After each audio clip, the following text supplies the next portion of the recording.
Hello ಎಲ್ರಿಗೂ ನಮಸ್ಕಾರ. Welcome back to the channel. ನಾನಿವತ್ತು ನನ್ನ ಅಮ್ಮನ ಮನೆಗೆ ಹೋಗ್ತಾ ಇದ್ದೇನೆ. ಇವತ್ತು ಕಾರಲ್ಲಿ ಹೋಗ್ತಾ ಇಲ್ಲ, ಟಾಟಾ ಯೋಧಾದಲ್ಲಿ ಹೋಗ್ತಾ ಇದ್ದೇನೆ. ನನ್ನ ಹಸ್ಬೆಂಡ್ಗೆ ಸ್ವಲ್ಪ ಬೇರೆ ಕೆಲಸ ಇದ್ದ ಕಾರಣ ಅದರಲ್ಲಿ ಹೋಗಬೇಕಂತ ಆಯಿತು. ಅದಕ್ಕೋಸ್ಕರ ಟೈಮ್ ಅಡ್ಜಸ್ಟ್ ಮಾಡಿ ಹೋಗ್ತಾ ಇದ್ದೇವೆ. ಆಫ್ಟರ್ನೂನ್ ಹೊರಟಿದ್ದೇನೆ. ಇವತ್ತು ತುಂಬ ದಿನದ ನಂತರ ಈ ಥರ ಒಂದು ವೆದರ್ ನೋಡಲಿಕ್ಕೆ ಸಿಗ್ತಾ ಇದೆ. ಮಳೆನೇ ಇರಲಿಲ್ಲ ಅವತ್ತು. ತುಂಬ ಲೇಟಾಗಿ ಬಂದಿತ್ತು. ಇಲ್ಲಾಂದರೆ ಮಧ್ಯಾಹ್ನ ಒಂದು 2-2:30 3 ಗಂಟೆ ಆಗುವಾಗ ಸ್ಟಾರ್ಟ್ ಆಗುತ್ತಲ್ಲ ಸ್ವಲ್ಪ ಮೋಡ ಆಗಲಿಕ್ಕೆ. ಅವತ್ತಂತೂ ಒಂದು 2:15 ಆಗಿತ್ತು ಅನಿಸುತ್ತೆ. ಸೊ ತುಂಬ ಚೆನ್ನಾಗಿತ್ತು ವೆದರ್ ನೋಡಿ. ಈ ಒಂದು ಸೀನರಿಯನ್ನು ನೋಡಲಿಕ್ಕೆ ಎಷ್ಟೋ ದಿನಗಳಾದಮೇಲೆ ನೋಡ್ತಾ ಇದ್ದೇನೆ ಅಂತ ಆಗ್ತಾ ಇದೆ. ಸೊ ತುಂಬ ಚೆನ್ನಾಗಿ ಕಾಣ್ತಾ ಇದೆ. ಅದನ್ನು ಕ್ಯಾಪ್ಚರ್ ಮಾಡ್ತಾನೆ ನಿಂತ್ಕೊಳ್ಳುವಂತ ಅನಿಸ್ತಾ ಇತ್ತು. ಅಷ್ಟೊಂದು ಚೆನ್ನಾಗಿತ್ತು ವೆದರ್ ಅವತ್ತು. ಕ್ಯಾಮರಾದಲ್ಲಿ ಯಾವ ರೀತಿ ಕಾಣಿಸ್ತಾ ಇದೆ ಗೊತ್ತಿಲ್ಲ, ಬಟ್ ವೆದರ್ ಅಂತೂ ತುಂಬಾ ಚೆನ್ನಾಗಿತ್ತು. ಈ ಮೋಡ ನೋಡುವಾಗನೇ ತುಂಬ ಖುಷಿ ಆಗುತ್ತಲ್ವ. ಇಲ್ಲಿ ನೋಡಿ ಒಂದು ಇಂಪಾರ್ಟೆಂಟ್ ಗ್ರೂಪ್ ಡಿಸ್ಕಷನ್ ಆಗ್ತಾ ಉಂಟು. ಏನಿವತ್ತು ಮಳೆನೇ ಇಲ್ಲ ಅಂತ ಮೀಟಿಂಗ್ ಮಾಡ್ತಾ ಇದ್ದಾರೆ ಅನಿಸುತ್ತೆ, ಗೊತ್ತಿಲ್ಲ. ಸೊ ನಾವೀಗ ಕಾರ್ಕಳ ತಲುಪ್ತಾ ಇದ್ದೇವೆ. ಆ್ಯಕ್ಚುಲಿ ಇಲ್ಲದಿದ್ದರೆ ನನಗೆ ಬಸ್ಸಲ್ಲಿ ಹೋಗೋದಾದರೆ ಮೂಡುಬಿದ್ರೆ ಡ್ರಾಪ್ ಮಾಡ್ತಾರೆ ನನ್ನ ಹಸ್ಬೆಂಡ್. ಬಟ್ ಇವತ್ತು ಸ್ವಲ್ಪ ಅರ್ಜೆಂಟ್ ಹೋಗಲಿಕ್ಕಿದ್ದ ಕಾರಣ ನನಗೆ ಕಾರ್ಕಳಕ್ಕೆ ಡ್ರಾಪ್ ಮಾಡಿದ್ದಾರೆ. ಇಲ್ಲಾಂದರೆ ಕಾರ್ಕಳದಿಂದ ಮೂಡುಬಿದ್ರೆಯಿಂದ ಬಂಟ್ವಾಳ ಬರಲಿಕ್ಕೆ ತುಂಬಾ ಟೈಮ್ ಹಿಡಿಯುತ್ತೆ. ನನಗಂತೂ ಸುಸ್ತಾಗುತ್ತೆ. ಬಸ್ಸಲ್ಲಿ ಸೀಟ್ ಇಲ್ಲ ಅಂದರೆ ಅಂತೂ ಯಪ್ಪ ಹೇಳೋದೇ ಬೇಡ, ಯಾಕೆ ಬರ್ತೇನಂತ ಆಗುತ್ತೆ ಬಸ್ನಲ್ಲಿ. ಸೊ ಇದು ನೋಡಿ ಕಾರ್ಕಳ ಬಸ್ ಸ್ಟ್ಯಾಂಡ್. ಬಸ್ ನೋಡ್ಬೋದು ಫುಲ್ ಖಾಲಿ ಇದೆ, ಯಾರೂ ಬರಲಿಲ್ಲ. ನಾನು ಈ ಬಸ್ನಲ್ಲಿ ಒಂದು 20-25 ಮಿನಿಟ್ಸ್ ವೆಯ್ಟ್ ಮಾಡಿದೆ. ಫುಲ್ ಸೆಕೆ ಆಗ್ತಾ ಇತ್ತು. ಒಂದ್ಸಲ ಸ್ಟಾರ್ಟ್ ಆಗಲಿ ಹೋಗುವ, ಸ್ವಲ್ಪ ಗಾಳಿ ಬರುತ್ತೆ ಅಂತ ಅಂದ್ಕೊಳ್ತಾ ಇದ್ದೆ. ವಿಂಡೋ ಸೀಟ್ ಕೂಡ ಸಿಕ್ಕಿತ್ತು.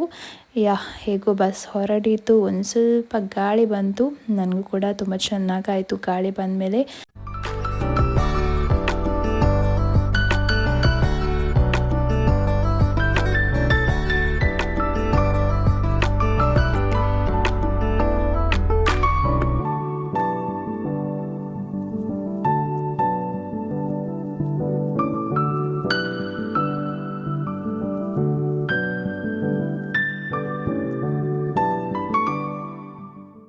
ಈಗ ನಾನು ರೀಚ್ ಆದೆ ಮೂಡುಬಿದ್ರೆ ಬಸ್ ಸ್ಟ್ಯಾಂಡ್ಗೆ. ಸೊ ಕಾರ್ಕಳ ಬಸ್ಸಿಂದ ಇಳಿದು ಈಗ PC ರೋಡ್ ಬಸ್ನಲ್ಲಿ ಹತ್ತುತ್ತಾ ಇದ್ದೇನೆ. ರೆಡಿಯಾಗಿತ್ತು ಬಸ್.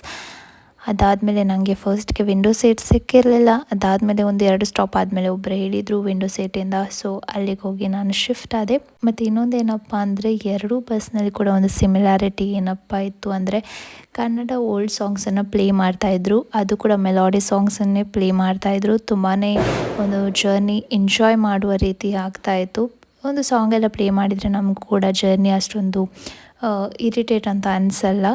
ಆದರೆ ಆ್ಯಕ್ಚುಲಾಗಿ ಇರಿಟೇಟ್ ಆಗೋದು ಇದೆ ನೋಡಿ.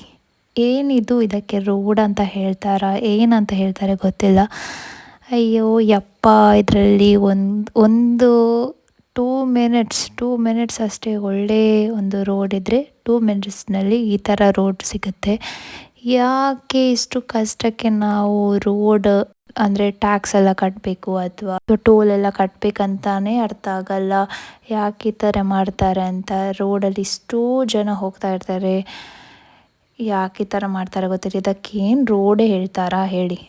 ಸುಮ್ಮನೆ ಇದು ಜಲ್ಲಿ ಕಲ್ಲೆಲ್ಲ ಹಾಕಿ ಹೋದಾಗೆ ಉಂಟಿದು. ಏನಿದು ಅಂತಲೇ ಅರ್ಥ ಆಗಲ್ಲ. ಕನ್ಸ್ಟ್ರಕ್ಷನ್ ಮಾಡ್ತಾರಾ ಅಥವಾ ಮಾಡಲ್ವಾ ಅಂತ ಏನೇನೂ ಅರ್ಥನೇ ಆಗಲ್ಲ. ಆದರೆ ಹೋಗೋರಿಗಂತೂ ಹೋಗೋದೇ ಬೇಡ ಅನಿಸುತ್ತೆ ನೋಡಿ.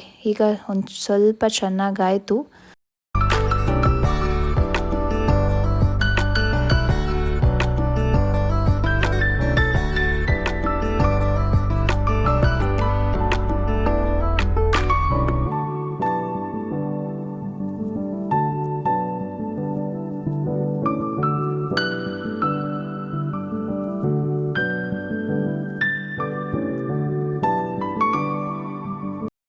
ನಾನು ಫೈನಲಿ ಮನೆಗೆ ರೀಚ್ ಆದೆ. ಅದಾದಮೇಲೆ ಅಪ್ಪ ನೋಡಿ ಇಲ್ಲಿ ಹೊರಡ್ತಾ ಇದ್ದಾರೆ ಡೈರಿಗೆ ಹಾಲು ತರಲಿಕ್ಕೆ ಅಂತ. ಅದಾದಮೇಲೆ ಅಮ್ಮ ಇಲ್ಲಿ ಮಲ್ಲಿಗೆ ಕಟ್ತಾ ಇದ್ದಾರೆ.